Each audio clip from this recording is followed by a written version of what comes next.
Itũũra-inĩ rĩa Mũthĩgi Mwea kaunti-inĩ ya Kirinyaga, bamĩrĩ ya Kamau wa Gĩthua makoretwo magĩikara mũtũrĩre wa kĩeha kuona atĩ mwana wao Princess Tabby Kamau arĩ o mũciĩ rĩrĩa aruna ake marathiĩ na mbere na mathomo. Tabby ekire kĩgeranio gĩake kĩa grade 9 mwaka-inĩ mũhetũku thukuru-inĩ wa mũthingi wa Kagio na akĩgwatĩra pointi 54 na agĩtwo thukuru-inĩ wa airĩtu wa Mũmbi, no kumana na wagi wa mbeca arĩ o mũciĩ nginyagia ũmũthĩ. Nĩarekire grade 9 last year na arahĩtũka oro wega, no rĩu nginyagia na haha tũkinyĩte tũtirĩ tũrona mbia kana no tũtirĩ na kĩrĩgĩrĩro ũrĩa tũngĩka nĩgetha mwana ahote gũthiĩ cukuru. Ũngĩrora ithe nĩũrona ũrĩa hana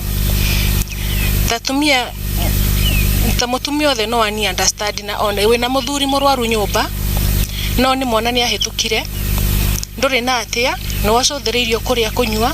Tabby agĩtarĩria ruo rũrĩa akoretwo naruo kuona atĩ aciari ake matirĩ na ũhoti, o mũthenya agĩtinda na maithori ona thengia gũkorwo ekĩte wega mathomo-inĩ make. Na nilipata 54 marks. Those marks zilinifurahisha sana juu niliona hiyo ndio potential yangu, ndio niliezana nayo na nilishukuru Mungu sana. So after the results nilipata nimeitwa Mũmbi Girls. Lakini sasa unaona tu situation home, mom haezi kitu, dad haezi pia. So naomba tu mnisaidie ili kama watoto wengine niweze kwenda shuleni. At least ni pursue my education na pia my career. Ithe Kamau wa Gĩthua ũrĩa ũkoretwo na wathe hamwe na mũrimũ wa higo aihũrĩtwo nĩ kĩeha agĩtarĩria ũrĩa maremetwo nĩ gũtwara mũirĩtu wake thukuru ona thengia gũkorwo erutanĩirie mathomo-inĩ make na akahĩtũka.